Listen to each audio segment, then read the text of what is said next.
ரீசெண்டாக சூத்திர வாக்கியம் அப்படின்னு சொல்லி ஒரு மலையாளம் மூவி பார்த்தேன். ரொம்ப நல்லா இருந்துச்சு. ஒரு டிஃப்ரெண்ட்டான ஸ்டோரி. அதில் சூத்திரம் அப்படின்னா ஒன்றும் இல்லை, ஃபார்முலா.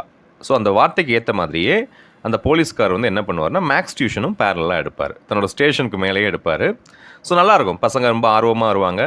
இதனால் அந்த ஸ்கூல் டீச்சர் வந்து இவர்கிட்ட சண்டை போடுவாங்க.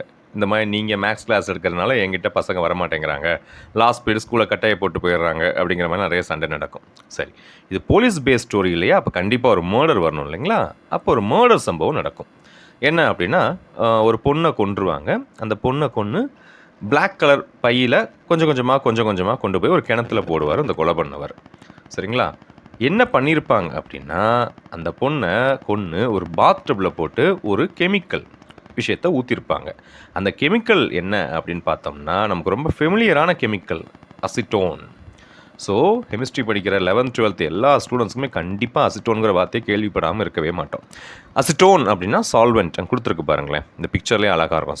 சால்வெண்ட்னா ஒன்றும் இல்லை, கரைக்கக்கூடிய விஷயம்னு சொல்லுவாங்க. அதாவது இப்போ உப்பை தண்ணியில் ஊற்றுறீங்க இல்லைங்களா? தண்ணியில் போடுறோம். அந்த தண்ணி அந்த உப்பை கரைச்சிக்குது. அப்போ அந்த தண்ணிக்கு பேர் தான் சால்வெண்ட். அது மாதிரி இந்த அசிட்டோன் ஒரு நல்ல சால்வெண்ட். அதிலே கொடுத்துருக்கு பாருங்கள், பவர்ஃபுல் சால்வெண்ட். சரிங்களா? ரைட், இதான் இதோட ஃபார்முலா C3H6O. இதுக்கு நிறைய பேர்கள் இருக்குது. இதெல்லாம் கொஸ்டினில் கேட்பாங்க. ப்ரொப்பனன், டைமெத்தில் கீட்டோன், இந்த மாதிரி நிறைய பேர்கள் இருக்குது. ஸோ படம் பார்த்துட்டு இருந்தேன், அதுலேருந்து நம்ம சம்மந்தப்பட்ட ஒரு விஷயம் தெரிஞ்சு, சரி இதை பசங்க மறக்கக்கூடாது அப்படிங்கிறதுக்காக தான் அந்த படத்தோடு சேர்த்து சொல்லியிருக்கேன். ஸோ இனி மறக்க மாட்டீங்கன்னு நம்புகிறேன். நன்றி.